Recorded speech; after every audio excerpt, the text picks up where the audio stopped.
உணவால் இணையும் உள்ளங்களுக்கு வணக்கம். இந்த வீடியோவில் முட்டை குழம்பு எப்படி செய்யலான்னு பார்க்க போகிறோம். முட்டையை உடச்சி ஊற்றி செய்ய போகிறேங்க. இப்போ இது செய்கிறதுக்கு என்னென்ன தேவைன்னு பார்த்துடலாம். 2 பெரிய சைஸ் வெங்காயமும் 3 மீடியம் சைஸ் தக்காளியும் இந்த மாதிரி கட் பண்ணி வச்சுருக்கேன். 1 டீஸ்பூன் இஞ்சி பூண்டு விழுது, கொஞ்சமாக கொத்தமல்லி கருவேப்பிலை, முட்டை 5, தனியாத்தூள் 2 டீஸ்பூன், மிளகாய்த்தூள் 1.5 டீஸ்பூன், கரம் மசாலா தூள் 1/2 டீஸ்பூன், மஞ்சள் தூள் 1/4 டீஸ்பூன், தேங்காய் விழுது 2 டேபிள் ஸ்பூன், எண்ணெய் 5 டேபிள் ஸ்பூன், தேவையான அளவு உப்பு. முதல்ல ஸ்டவ் ஆன் பண்ணிட்டு பாத்திரத்தில் எண்ணெய் ஊற்றிக்கலாம். எண்ணெய் சூடானதும் வெங்காயம் கருவேப்பிலை போட்டுக்கலாம்.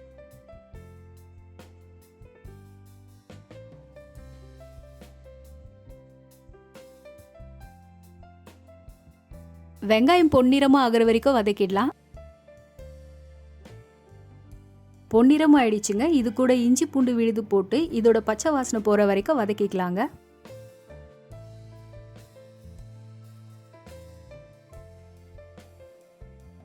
இப்போ இதில் தக்காளி போட்டுக்கிறேன்.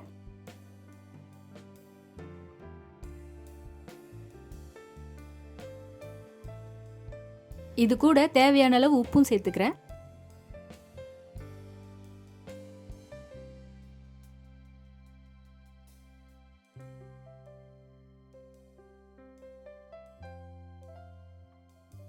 தக்காளியோட பச்சை வாசனைலாம் போய் நல்லா வதங்கிடுச்சுங்க. இதில் மிளகாய்த்தூள், தனியாத்தூள், கரம் மசாலா தூள், மஞ்சள் தூள் சேர்த்துக்கலாம். இப்போ இதில் 4 கப் அளவுக்கு தண்ணி ஊற்றிடுறேங்க.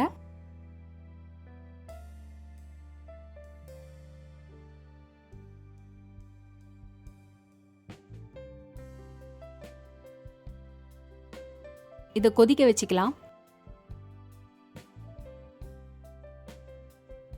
கொதிச்சதுக்கு அப்புறம் தேங்காய் பேஸ்ட் போட்டுக்கலாம்.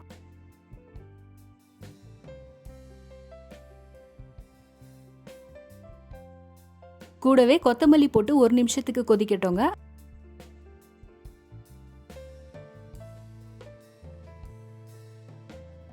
இப்போ இதில் உடைச்சி வச்ச முட்டையை தனித்தனியாக ஊற்றிடுறேங்க. முட்டையை அப்படியே இதில் உடைச்சி ஊற்றினா ஓடு குழம்புல விழ வாய்ப்பு இருக்குது. அதனால இந்த மாதிரி கரண்டி இல்லைன்னா கிண்ணத்தில் ஊற்றி சேர்த்துக்கோங்க.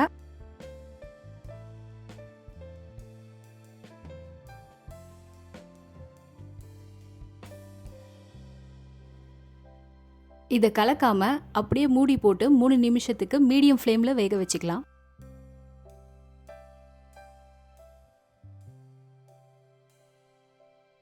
முட்டை வெந்துடுச்சுங்க.